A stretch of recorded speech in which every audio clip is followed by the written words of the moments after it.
Hello everyone, welcome all of you to our channel. You know that.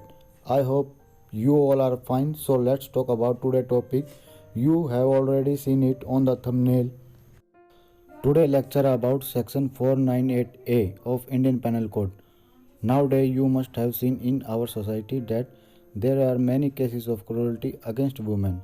So it is very important for us to know about section 498A of Indian Penal Code, what is about. So let's discuss about this topic, section 498A of Indian Penal Code. So what section say?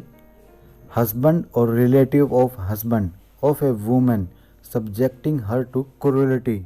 तो आइए हम इसे आसान भाषा में समझते हैं कि एक महिला के ऊपर उसके पति या उसके रिश्तेदार के द्वारा महिला पर क्रूरता करना। Whoever मतलब कि जो कोई, being द हस्बैंड होते हुए, और द रिलेटिव ऑफ हस्बैंड या of A women.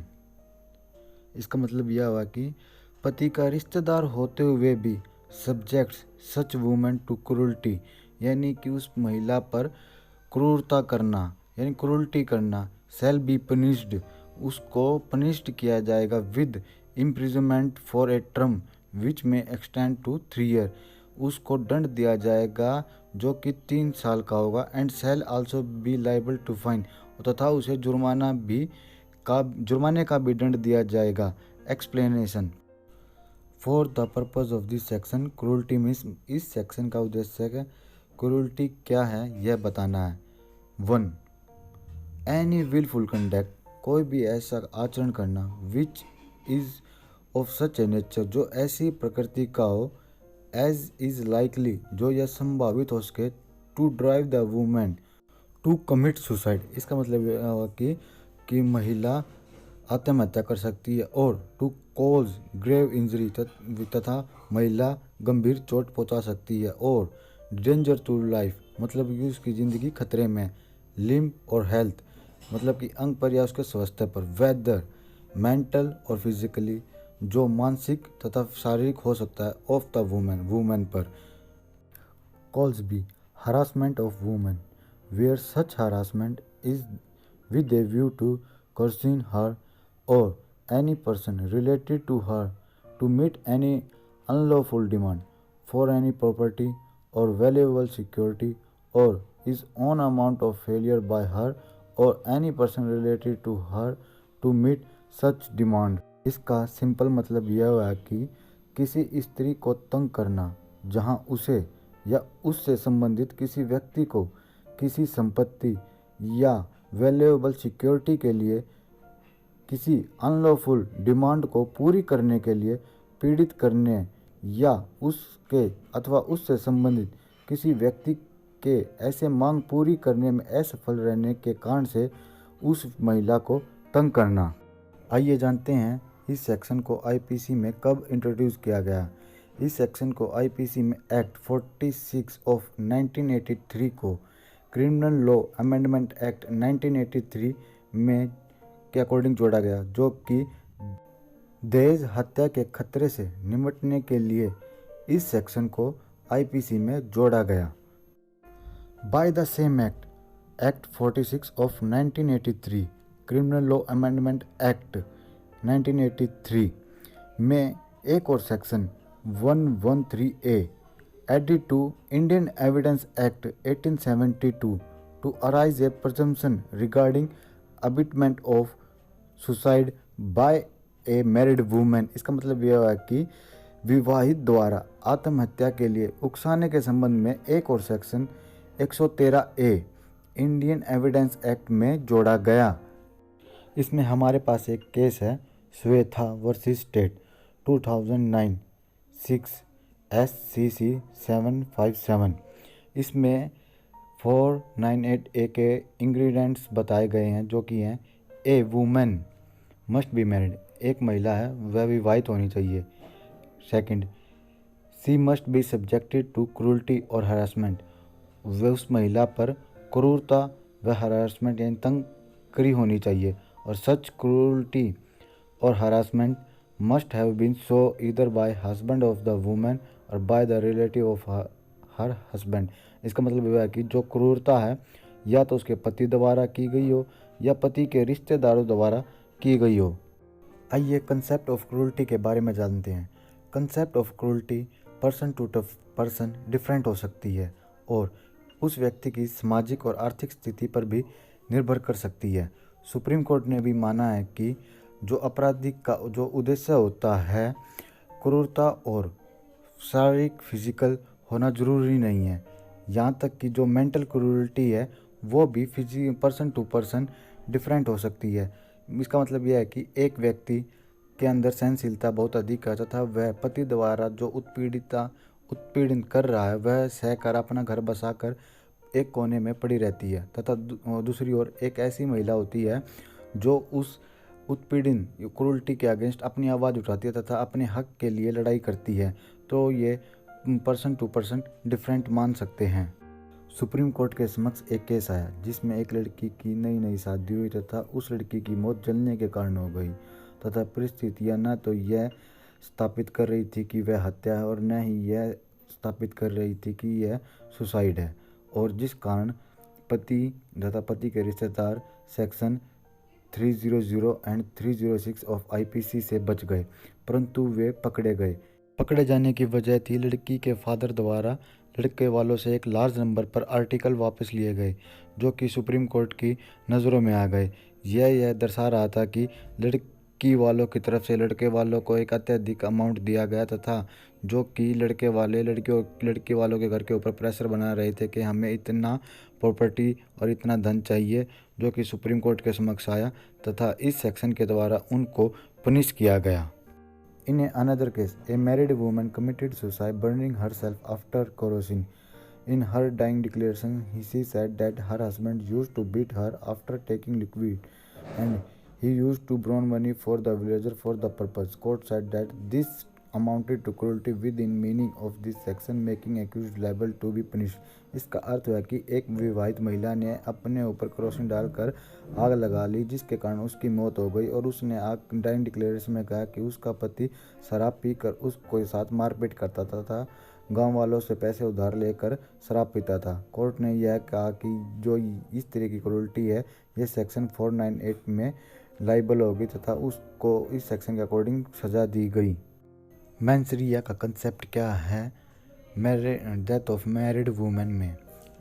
The requirement of proving that soon before her death of women, यानी कि इसको प्रूव करने से पहले हमें यह देखना होगा कि महिला की मृत्यु होने से पहले वाज सब्जेक्टेड टू क्रूरटी या हरासमेंट बाय हर हस्बैंड। उस जो महिला है उसके प्रति क्रूरता या तंग करना उसके पति द्वारा या एनी रिलेशन ऑफ हस्बैंड या उसके पति के संबंधियों द्वारा फॉर और in connection with any demand for ड्यूरी, और उससे महिला को दहेज के लिए मांग करना क्लियर हो। यह महिला की मृत्यु डिमांड फॉर ड्यूरी के अकॉर्डिंग की गई है।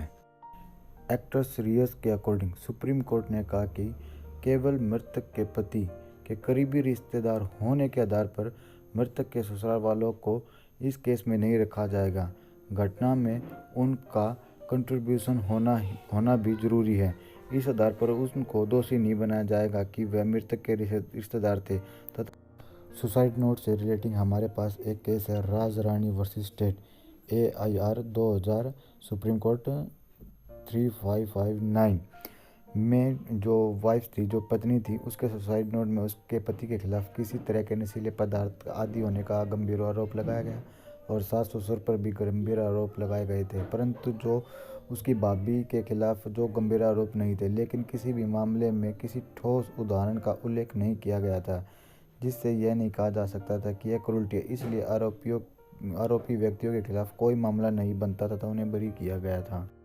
Constitution validity of section 498A of IPC, यानी कि संवैधानिक वैधता of section 498A of IPC में हस्बैंड पति और पति के जो रिश्तेदार है विवाहित महिला के एक वर्ग बनाते हैं और यह उचित वर्गीकरण के बराबर है। खासकर जब एक विवाहित महिला के साथ उसके पति के घर की चारदीवारी के भीतर क्रूरटी का व्यवहार किया जाता है और कोई सबूत मिलने की संभावना नहीं है। नतीजन यह सेक्शन संविधान की आर्टिकल 14 का उल्लंघन नहीं करता। क्रूल्टी के क्या क्या ग्राउंड हो सकते हैं? नंबर 1, अत्यधिक मुकदमे करना पत्नी पर। अत्यधिक मुकदमे करने से पत्नी को क्रूल्टी का आधार माना जा सकता है। अभाव और व्यर्थ की आदतों से क्रूरता, यानी कि शराबी कराना, पत्नी के सामने सिगरेट पीना, अन्य तरह की बातें करना। नंबर 3, पत्नी को बांझ कहना। यह भी एक क्रूल्टी के अंदर आता है, यानी कि किसी महिला के अगर बच्चे नहीं होते, उस पत्नी को लगातार बांझ कहकर पुकारा जाए तो यह भी क्रूल्टी के अंदर आता है। नंबर 4, लगातार मांग से क्रूल्टी, यानी कि रेगुलर मांग करना, किसी न किसी चीज़ की मांग करते ही रहना। नंबर 5, एक्स्ट्रा मैट्रिमोनियल रिलेशनशिप, यानी कि किसी और के साथ संबंध बनाए रखना, यह भी क्रूल्टी के अंदर ही आता है। दहेज की मांग नहीं करना, मतलब कि अगर वो दहेज की मांग नहीं कर रहा और अन्य कोई मांग कर रहा है, वह भी क्रूल्टी के अंदर आता है। बच्चों को स्वीकार नहीं करना, यह भी क्रूल्टी के अंदर आता है। गोद लेने में बेटे की मांग करना, यह भी क्रूल्टी के अंदर आता है। शुद्धता पर झूठे हमलों से क्रूरता करना, यानी कि जो पत्नी अपने धर्म पर खड़ी है फिर भी उसके खिलाफ किसी गलत एलिगेशन लगाना, यह भी क्रूरती के अंदर आता है। बच्चों को नहीं अपने घर नहीं लेके जाना, यानी कि कोई पत्नी अपने मायके अपने बच्चों को लेकर जाना चाहती है और उनको उसके साथ बच्चे नहीं ले जाने दे रहा, तो यह भी क्रूरती के अंदर ही आता है। अन्य कई पॉइंट हैं जो क्रूरती के अंदर आते हैं। और भी पॉइंट है, जैसे कि पत्नी को उसके शरीर, जैसे उसका रंग, कद काठी को लेकर उसको उकसाना। और भी ज़्यादा पॉइंट है खाना बनाने से रिलेटिंग, और बहुत ज़्यादा पॉइंट है, इसके हम जितनी चर्चा करें उतनी ही कम है।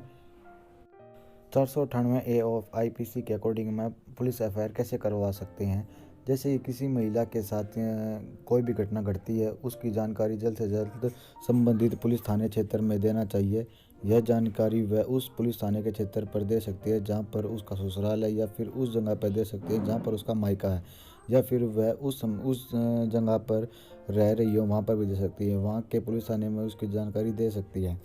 पुलिस अधिकारियों का यह कर्तव्य बनता है कि वह महिला की शिकायत पर संज्ञान लेकर उसकी जांच करें और आरोपियों के खिलाफ एफआईआर दर्ज करें। एफआईआर दर्ज करने में किन सबूतों की जरूरत होती है? ऐसी घटनाओं को में वैसे तो एविडेंस बहुत ही मुश्किल से मिलता है। महिला भी अपने घर बच्चे बचाए रखने के कारण इन घटनाओं से बची रहती है, वह इसे सहती रहती है, कोई भी बात किसी व्यक्ति को नहीं बताती, जबकि यह एक ठीक तरीका नहीं माना गया है। अगर किसी महिला के साथ किसी भी तरह की घटना हो रही है, उसे फ़ौरन उसकी जानकारी आसपास के लोगों को भी देनी चाहिए, अपने माता पिता को देनी चाहिए, साथ ही उन लोगों को भी देनी चाहिए जो लोग उसे और उसके ससुराल वालों को जानते हों। जब भी महिला ऐसी जानकारी किसी व्यक्ति को देती है, तब अपने फ़ोन की सहायता लेते हुए वह वॉइस रिकॉर्डिंग कर ले, या फिर जब महिला के घर के लोग महिला के ससुराल के लोगों के साथ कोई वार्तालाप कर रहे हों जिसमें उसके साथ होने वाली क्रूरता यानी क्रूरती के संबंध में बातें बताई रही हो, उसकी वॉइस रिकॉर्डिंग कर ले। इससे यह साबित हो सकता है कि महिला के साथ क्रूरती हो रही है और इसके संबंध में उसके ससुराल के लोगों को समझाने के प्रयास चल रहे थे। महिला द्वारा अपने घर को बसाने के लिए पूरे प्रयास किए हैं, परंतु उसके ससुराल वाले उसका घर नहीं बसने दे रहे। इसलिए उसे अचानक पुलिस से संपर्क नहीं करना चाहिए, पहले उसे प्रयास करना चाहिए। अगर वह प्रयास सफल नहीं होता तो उसे पुलिस के पास जाकर उनकी एफआईआर करवानी चाहिए तुरंत। अगर किसी विवाहित महिला के साथ अगर कोई मारपीट कर रहा है, उसका पति या उसके पति के संबंधी, तो उस जैसे कि उसका हाथ पैर तोड़ देना, आँख पे चोट मार देना, या फिर किसी नुकीली चीज़ से मार देना, उसके नाखूनों को निशाना बनाना, ऐसी मारपीट, तुरंत उसका फ़ोन पुलिस से संपर्क कर लेना चाहिए और अपनी मेडिकल रिपोर्ट तैयार करवानी चाहिए, जिसमें डॉक्टर इस बात की पुष्टि करे कि उसके शरीर पर किसी न किसी प्रकार के घाव के निशान थे। यह मेडिकल रिपोर्ट मारपीट का उल्लेख करती है। इससे यह बात साबित होती है कि महिला के साथ क्रूरती की जा रही है। कोई भी महिला के साथ कोई ऐसी बात की जाए जिससे उसका अपमान हो, या उस बात की उसके पास रिकॉर्डिंग कर लेनी चाहिए और इसी बात का व्हाट्सएप तरीके से किसी के पास भेज देनी चाहिए, ताकि वह एक एविडेंस के रूप में कोर्ट के सामने समक्ष पेश कर सके।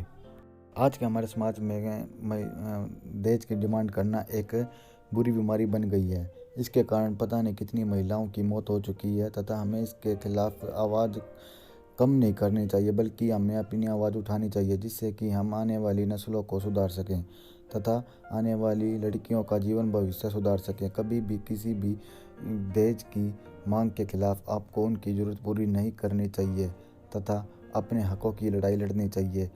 तो आज हम इस वीडियो से आपसे विदा लेते हैं। अगर आपको यह लेक्चर अच्छा लगा हो तो please like share and subscribe कर दो यार। लाइक क्या जाता है लाइक करने में।